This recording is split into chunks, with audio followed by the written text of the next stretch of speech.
This is Bill Alexander, a friend of our First Presbyterian Church and a local historian. And Bill, how did you get interested in the history of the valley and of the cemetery?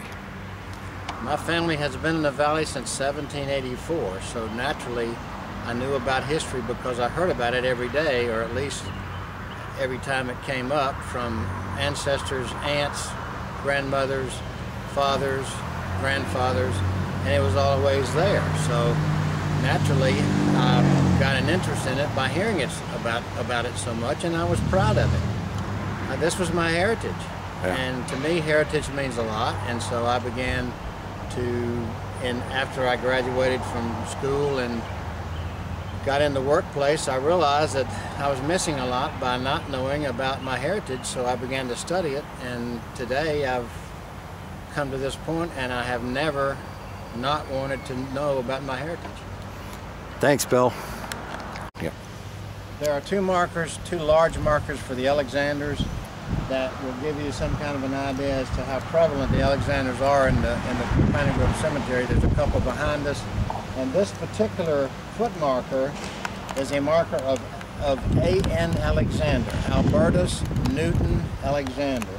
He died in 1927 and he was born in 1835, so that gives you an idea as to how old he was. He was also in the Confederate Army, and he had a farm that was about 690 acres at the confluence of the Beatree Creek and the Swannanoa River.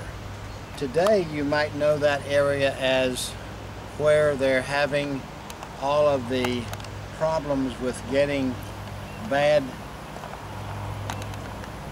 stuff out of the ground, and where the Chemtronics plant used to be and where the Orlican plant used to be. Well, that was A.N. Alexander's farm.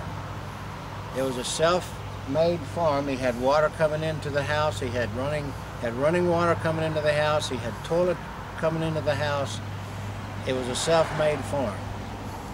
He had two sons, and I'm going to show you one of the sons over here as we walk to this next monument.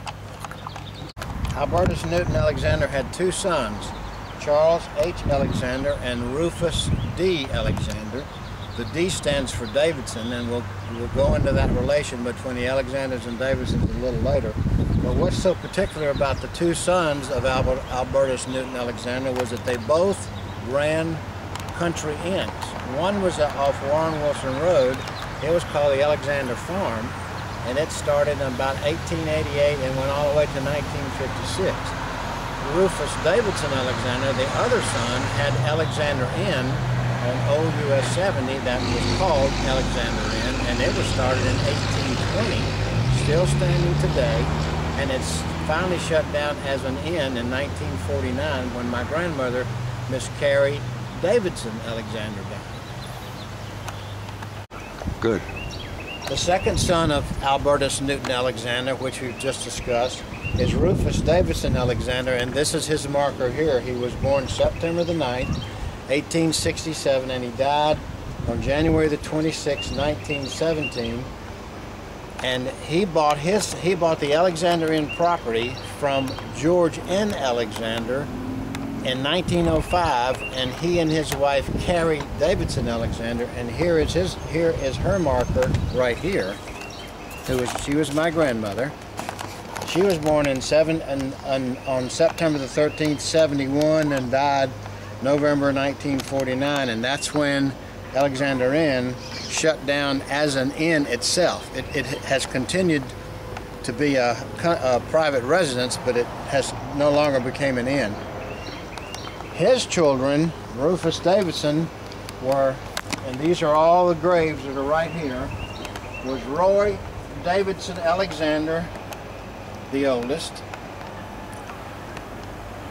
Elizabeth Alexander Deal, the middle, and Oliver M. Alexander, the youngest, who was my father.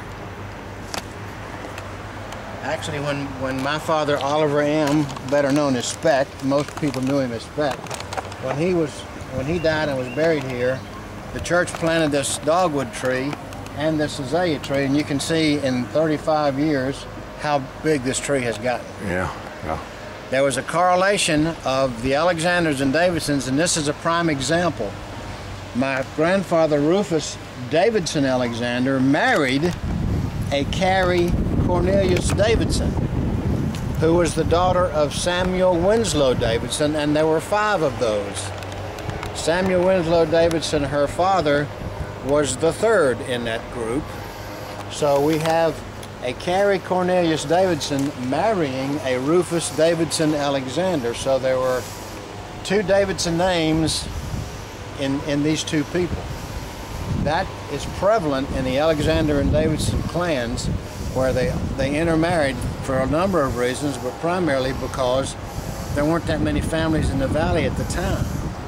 The first settler who came across the valley in 1784 was Samuel Winslow Davidson, the very first one. He was killed by the Indians.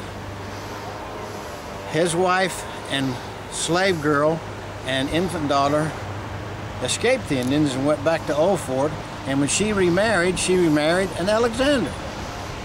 So that's where the very first relationship, and it could have been even before that, began, where the Alexanders and Davidsons have always been a very close-knit, 2 separate clans, but a very close-knit family of people. And if you'll pan over on this side, we're now on the east side of the cemetery. You'll see a number of Alexander and Davidson's grave markers. From here all the way down until about halfway is nothing but the Alexander and Davidson grave markers.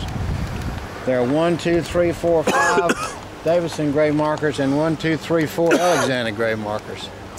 So you can see the closeness of the 2 families. That doesn't say that the Alexanders, Davidsons, and other prominent families like Patton's did not intermarry too. They did. What I'd like to do is to show you that, and then there are some pieces of grave markers that have been brought up to the foundation of the church that have broken off or have been lost, or nobody knew where it went to, and I am trying to identify some of these markers, and I think I found a couple or 3 that I know that I can identify, and I'm still going back into the records to try to identify some more. For instance, there's a Dewey marker here that shows the date and all the information I need to know to be able to find where this belongs to, and I think it belongs to a Dewey marker that's on the west side of the cemetery.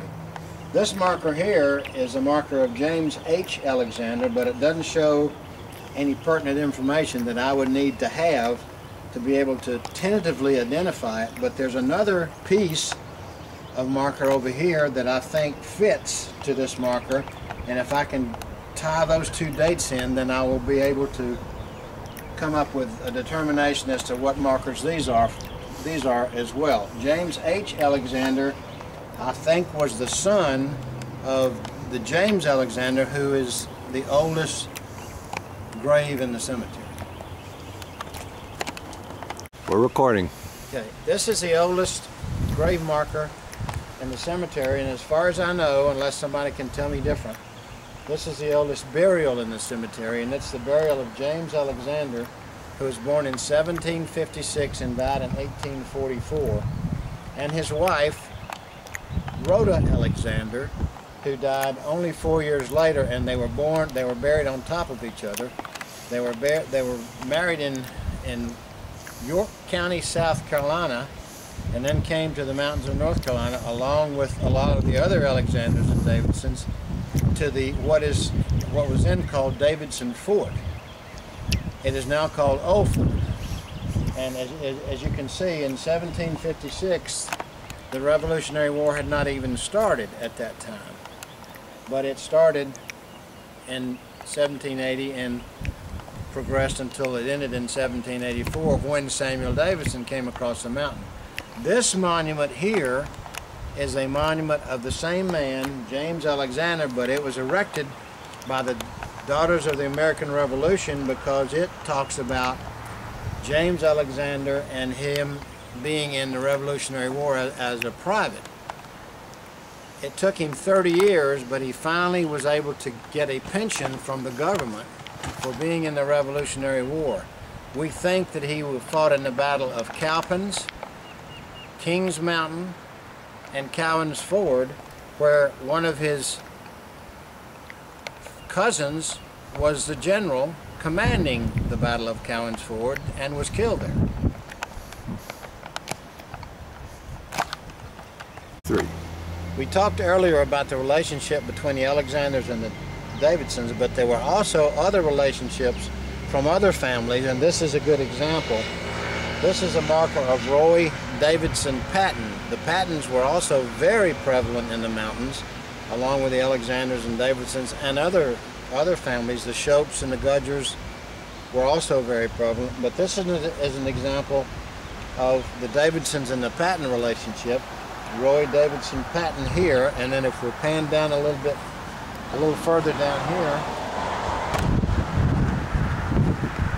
this is another marker of a Davidson Patton. This is Irene Davidson Patton. She was a Davidson who married a Patton boy, just like this young man who was a Patton, and his mother was a Davidson. So the relationship between the Davidsons and Pattons were as strong as the relationship between the Davidsons and Alexanders.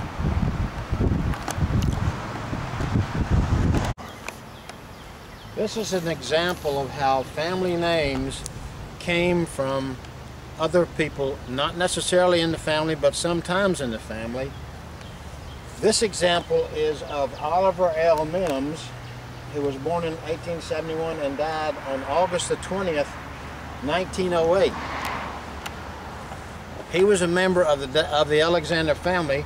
Just to the right, there is a marker of Frank Alexander Mims, who died in 1907. The Mims and Alexanders had been family members together for many years. But if you pan back over here, when Oliver L. Mims died on August the 20th, 1908, my father had just been born 3 days earlier. He was born on August the 17th, 1908, and my grandmother, Carrie Davidson Alexander, had not named him yet. So when Oliver L. Mims died 3 days later, my grandmother decided that she would name my father after this gentleman. So my father's name was Oliver Mims Alexander, named after this person. Of course, nobody called him Oliver, and he even told me I never wanted a junior because I did not ever want to name you Oliver. My dad was called by the name of Speck, S-P-E-C or S-P-E-C-K, and the story goes that he was called Speck for 2 reasons. I can't prove it, but this is just a oral history. One story was that when he was 8 years old, he started wearing glasses. And the other story was that when he was a little boy and all the way up through when he was older, he had lots of freckles. So who knows? But this is an example of how one man is named after the other man.